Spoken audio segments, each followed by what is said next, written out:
a part of this dance that I spoke of with the divine love is rooted in the practice of contemplative prayer and in the practice of centering prayer, which is an effective way of accessing contemplative prayer in our time. Centering prayer is specifically designed for people of our time who seem to like methods as a way of learning anything.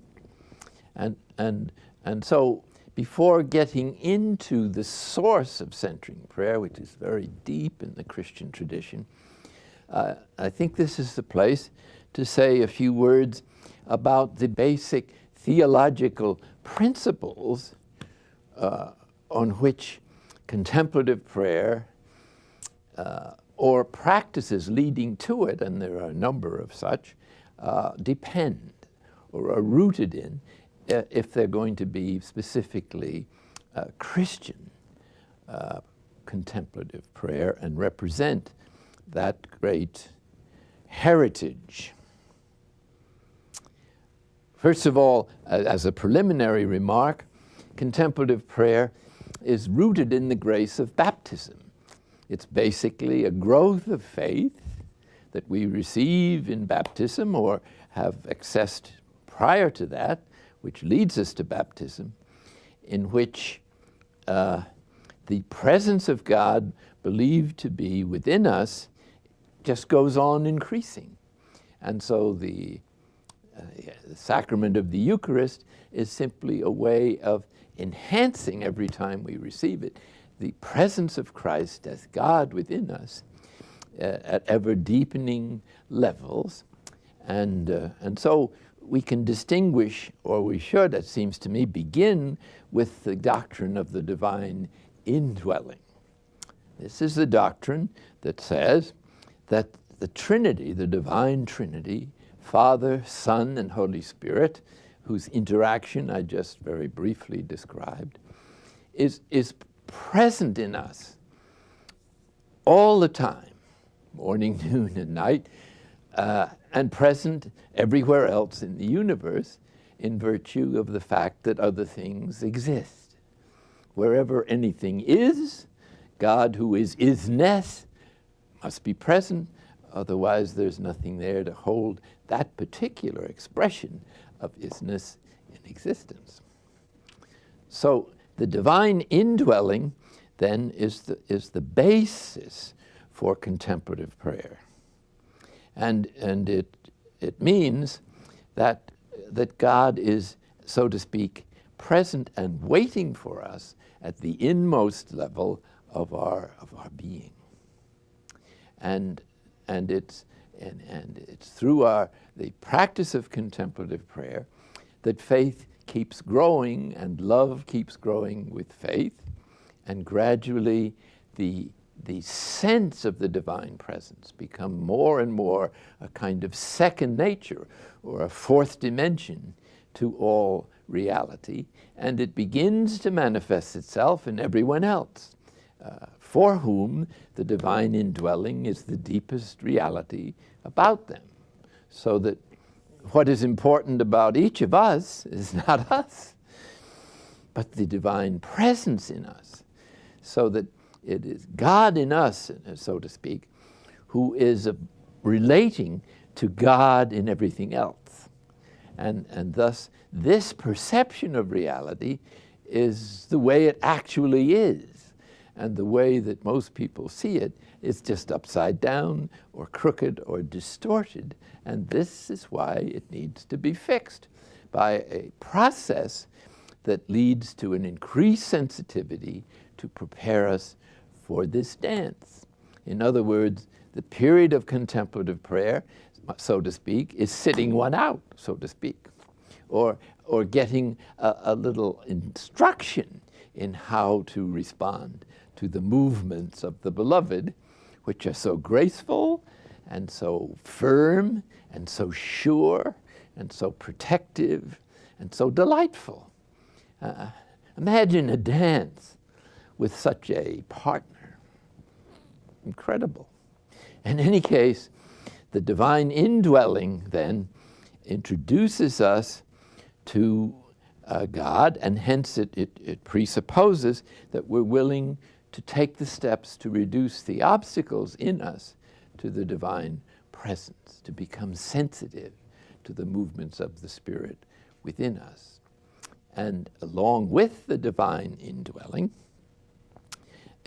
goes a package, you might say, or a trousseau, you might say, a kind of wedding trousseau that include all of the potentials we need, I spoke of it before as DNA, in order to be transformed in our inmost nature.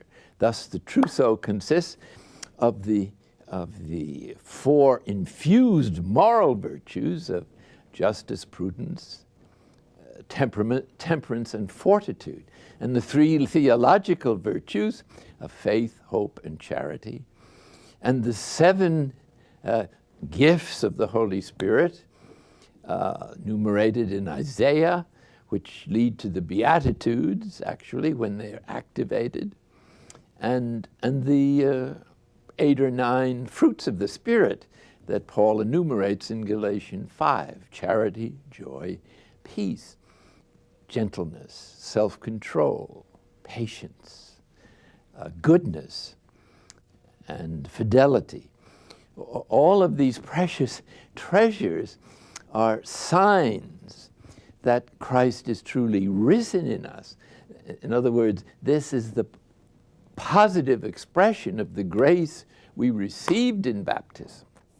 And its unfolding within us manifests itself in great variety of acts and constitutes our kind of spiritual poise, so that the divine Spirit can guide this body, soul, and spirit through the intricate steps that the divine action may wish to take with us, depending on our vocation. And God doesn't look for an audience. He enjoys this game with each of us. There's this playful character about God. You only have to look at some animals, like a penguin and a few other things, or lambs gambling, to realize that this Creator has a delightful sense of humor.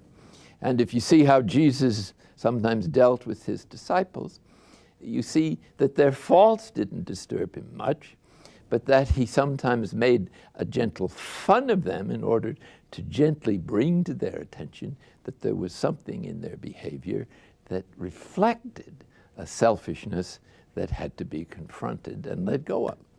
So the divine indwelling is the basic root, the most radical, in the sense of deeply rooted, root of contemplative prayer. It needs to be constantly refreshed by doing a practice that focuses its attention on consenting to God's presence and action. And this, of course, as you know, is the main focus of the centering prayer practice.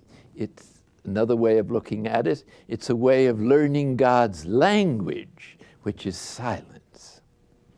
And hence, in contemplative prayer, one adopts a receptive attitude and allows one's usual psychological thinking to be bracketed during the time that one gives oneself to contemplative prayer, so that one can listen to the deeper impulses of God's silence, which is nonetheless a true language and which nudges us little by little, or draws us by way of attraction to the spiritual level of our being, the level of intuition and the spiritual love, and beyond that, to the true self, which is the self that God actually made, God's idea of us, our uniqueness as an expression of God's, who God is, of his manifestation, or of God's wish to experience human life in a special and perhaps sometimes extraordinary way.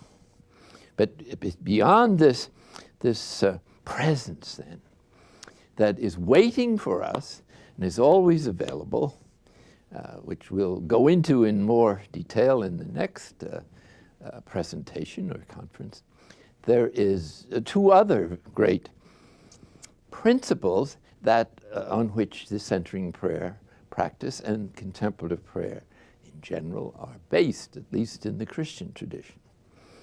And the second one is the focus of our prayer. Basis is the divine indwelling.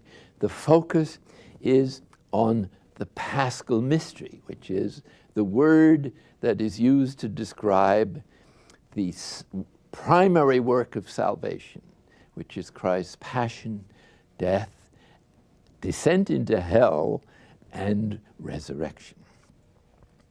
So when we are sitting in centering prayer, or undertake reducing the obstacles in us to the divine love and to the capacity to engage in the intricacies of the divine dance so that it looks simple, it usually isn't simple because of the complexity of human nature. But when it's perfected, it looks like the easiest thing in the world. In other words, as one of the fruits of the Spirit is gentleness. And this is not only a certain lack of energy for anger and certainly none for revenge, but because once in a while anger is appropriate, but it's primarily this gentleness is a way of working very hard to accomplish what one thinks is God's will, and then stepping back and allowing the thing to happen as if you hadn't done a thing. And so this is the way creation works. God is incredibly gentle.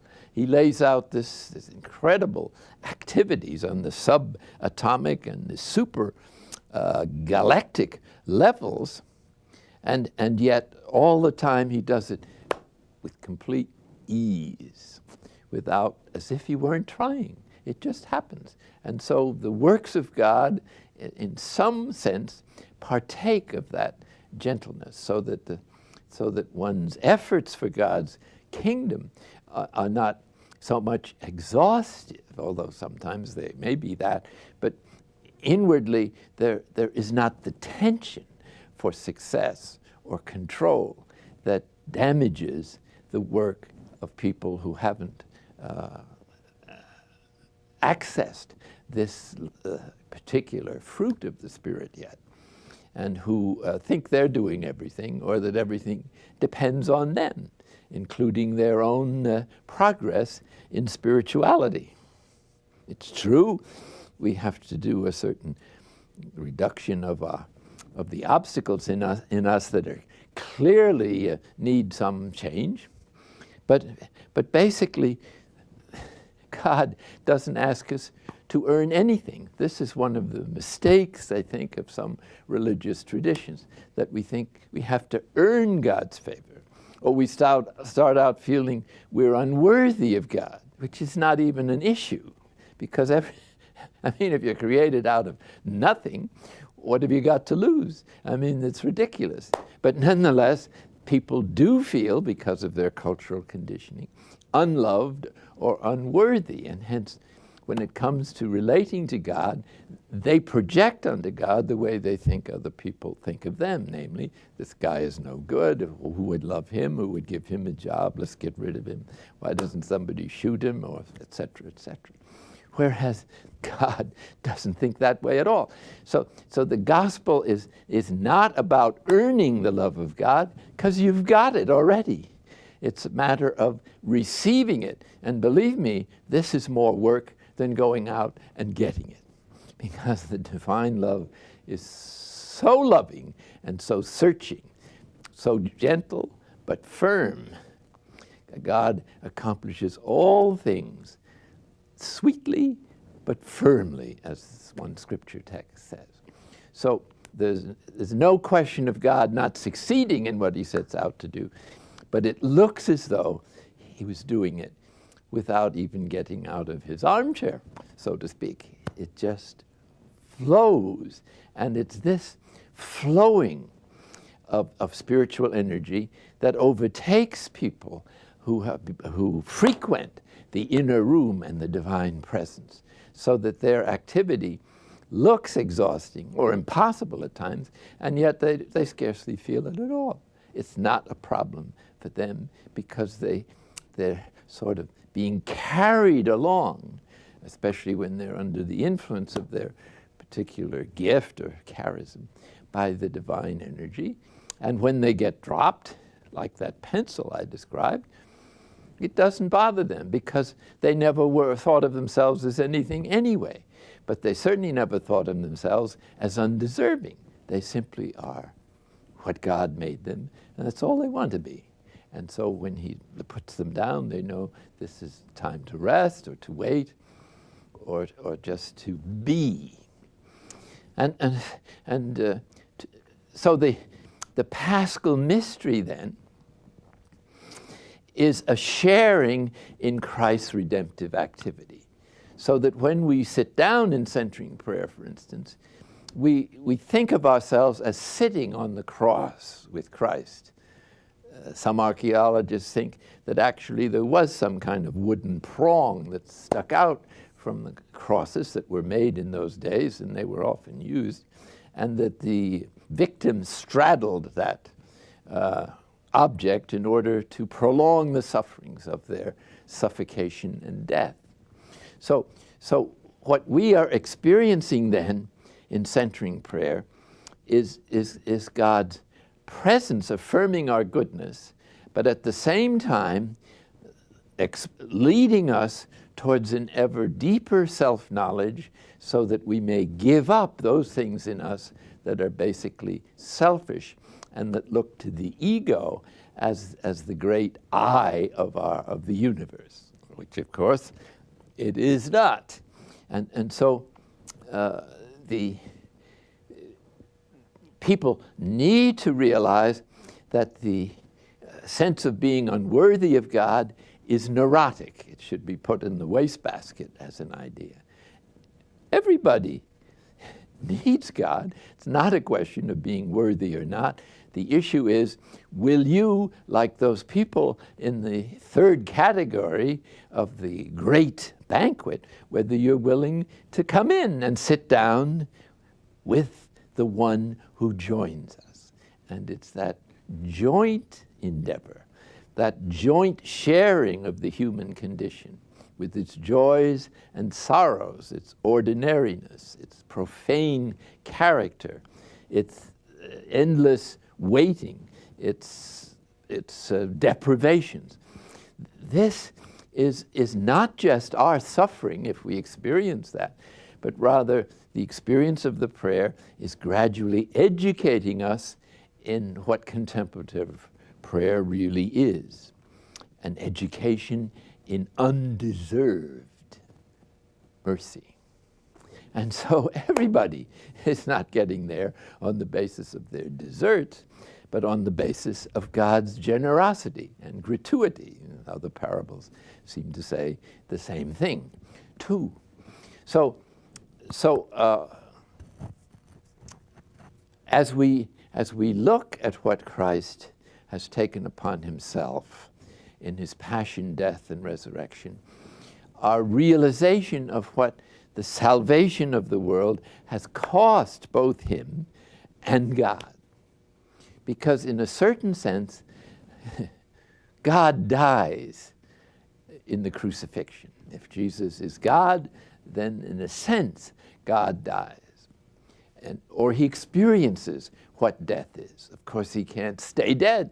And of course, there's no time sequence in God. But it means that he's taken into himself all our pain. That means the ultimate pain for most people, which is death itself. And so God is not just an onlooker or is applauding our efforts from the bleachers. He's come down, sat down with us right in the sufferings that are most acute.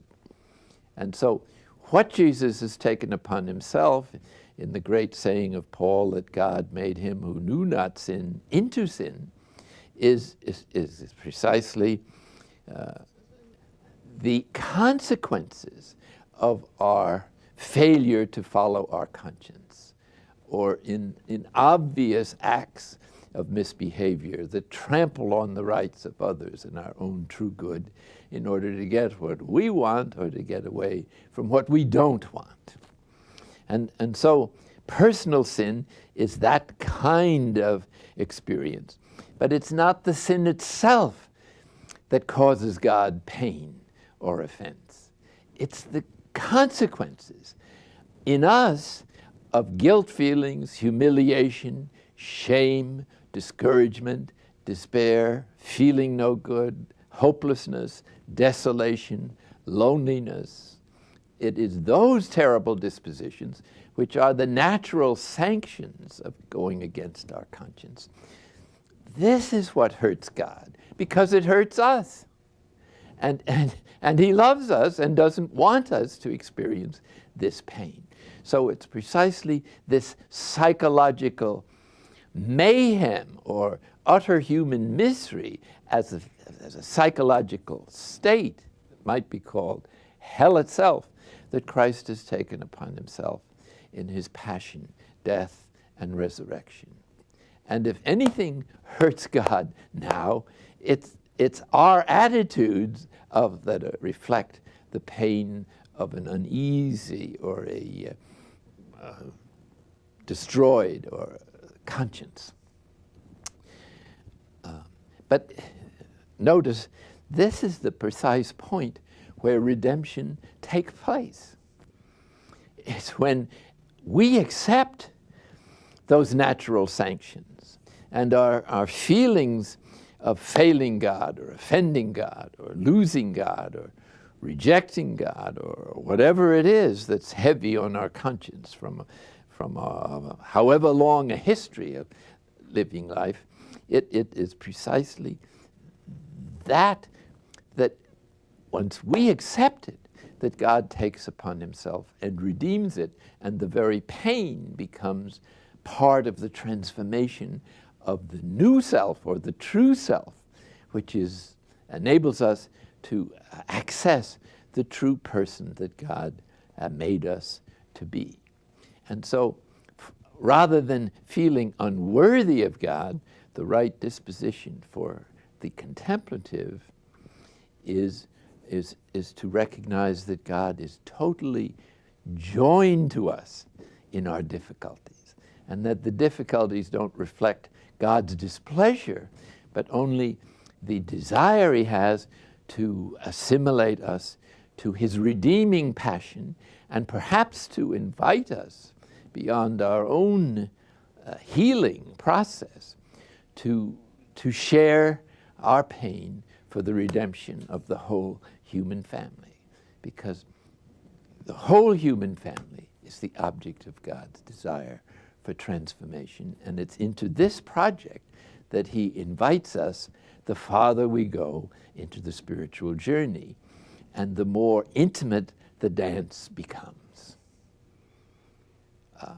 So the contemplative prayer then is really a profound, and the profoundest perhaps, participation in Christ's passion, death, and resurrection. Just to complete that extraordinary teaching that comes to us through the Catholic tradition,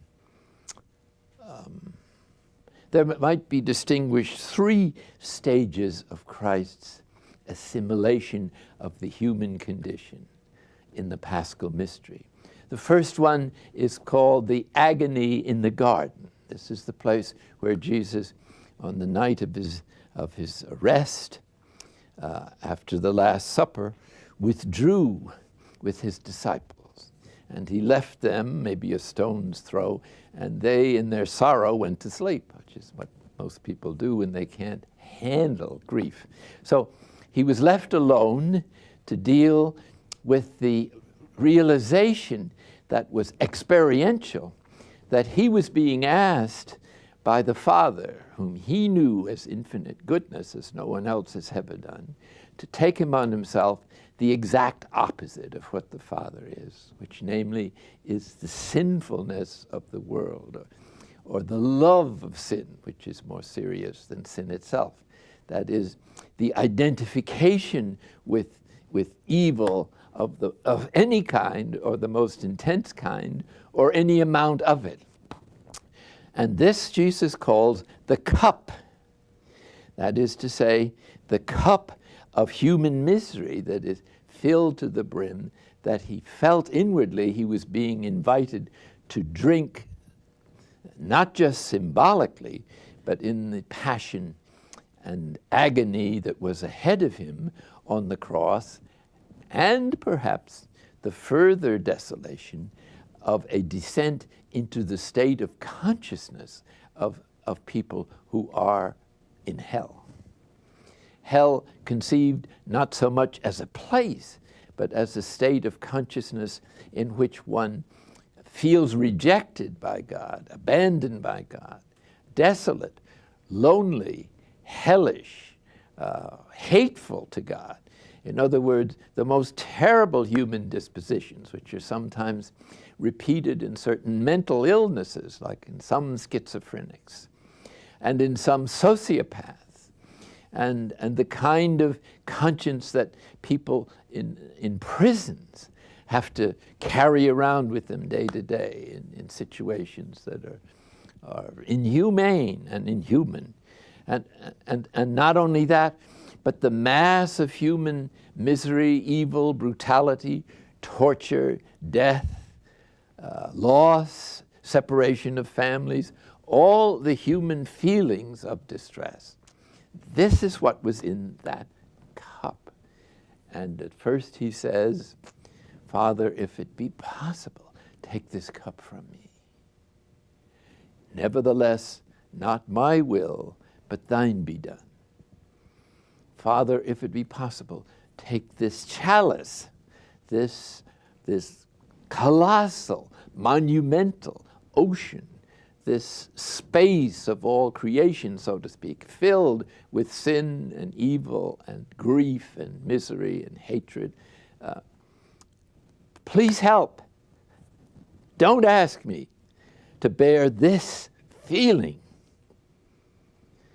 And this is the cry of human weakness, reaching to infinity.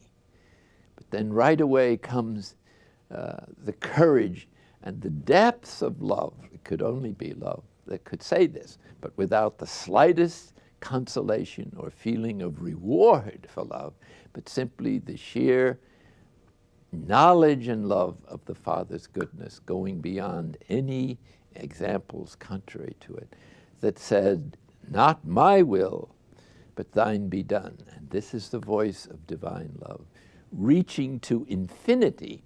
And it's this act that manifests who the Father is, perhaps more than any other revelation ever did or can do. This is a window, a door into the very heart of God, in which he could give up his only begotten Son, the Son of his bosom, in whom he lived as God, as more than in himself, and to allow this to happen for people who had declined the invitation to the banquet, or whom nobody else would ever thought of inviting. This divinity laying down its life for the poorest and most desperate and needy of creatures who have enough freedom to experience the fullness of human desolation. On the cross, then, Jesus finds himself in agony, and notice he calls God no longer Father, but God. My God, why have you forsaken me, the Son of your bosom, the one who knows you the best? And finally, following the Greek Orthodox liturgy, which believes that he then descended into the state of mind or the state of consciousness of hell, means that Christ took upon himself the ultimate of human misery in the way of feeling consciousness, and the depths of his spirit, even lost his identity as the Son of God in some degree that seems so mysterious. And hence this experience of desolation and hellishness is the moment of redemption in which everybody's sins are taken away as if they never existed. And it's out of that place where Christ passively, who cannot save himself, he's dead, cannot make an act of self-surrender. He has absolutely nothing but the Father's pure confidence and trust. And it's out of that place that he rises to the glory later fulfilled in the ascension of the vindication of God's love and God's humility.